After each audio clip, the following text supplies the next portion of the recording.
Yo, what's poppin'? This is another podcast with Aris P. If you enjoy this, please like, share, subscribe, and hit the notification bell to get notified for other videos like this one. Thanks in advance. This time I'm going to talk about the San Antonio Spurs New York Knicks game that ended a few minutes ago in the world's most famous arena, Madison Square Garden, downtown Manhattan, New York City. The final score was 98-102.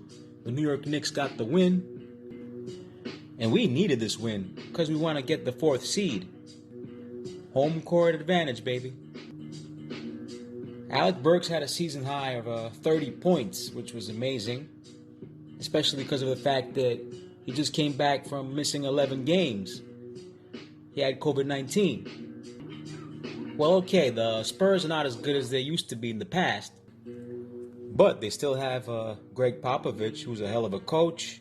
Their ball movement is amazing. Their defense. The last time we played against San Antonio, they had 43% in three-pointers. So, as I said, Alec Burks was back, and so was Emmanuel Quickley.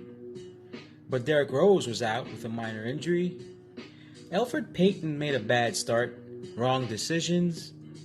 I agree with the majority of fans that don't fancy him. Come on, nowadays you need a three-point shot if you're a point guard, you know what I'm saying?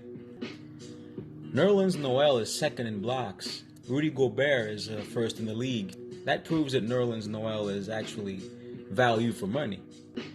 So let's see if they're going to keep him for next season or not. I don't know, we'll see. The San Antonio Spurs were stagnant and lethargic in the beginning. Eubanks was dominating in rebounds. Emmanuel Quickley has to learn to avoid fouling opponents while they're shooting from beyond the arc. He fouled a native Australian, Patty Mills. In the first quarter, even though the Spurs were shooting poorly, the Knicks couldn't increase the point differential. It's going to be Julius Randle's first time in the playoffs. We have many inexperienced players. The Knicks clinched the spot thanks to the Cleveland Cavaliers, surprisingly defeating the Boston Celtics last night. The first quarter ended with the score at 18-20. From what I can recall, the Knicks were ahead.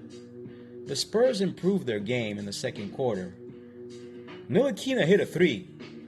It looks like those cornrows are kind of like, I don't know, a good luck charm or something. Alec Burks was phenomenal in the second quarter.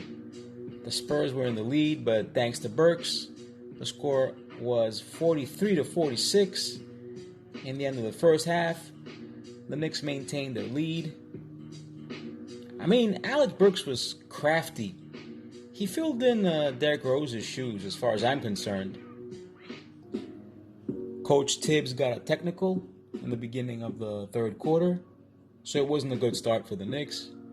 The former gang member of the Crips, DeMar DeRozan, is going to be a free agent this summer. Let's see where he's going to play next season. There are some rumors about him joining the Knicks, but yeah, I don't think so. We'll see. Reggie Bullock was ice cold. His first basket was a three-pointer in the third quarter. Then he scored another one. San Antonio found ways to score in the paint. That was bad news for the Knicks. Walker and Murray were on a roll. The Spurs were scoring all the time. Payton and Quickley couldn't do much for the Knicks as point guards, unfortunately. The Spurs made the Knicks' defense look like Sacramento's or Houston's. R.J. Barrett knocked down a lot of corner three-pointers, which was great for us. Alec Burks was our cornerstone, but R.J. Barrett was also great. He usually improves his game in the second half. The Knicks were down by 17, but they had a 15-2 run. So the score was 77-73 for the Spurs after three. Then in the fourth quarter, R.J. Barrett continued to do his thing. DeRozan was silent, I'd say, tonight, luckily for the Knicks. It's amazing how Burks played so well after being out with COVID-19 for so long. Absolutely amazing. Then towards the end, Frank Ntilikina's foul on DeMar DeRozan was non-existent. I don't like complaining about referees. I don't like finding excuses, but this was outrageous. Then Reggie Bullock foolishly fouled an opponent on a layup to allow him to get an and one. So we had a dramatic ending, full of suspense. Luckily, the Spurs took long to foul us, so we got the win. It's a wrap, y'all. I'm out. Peace.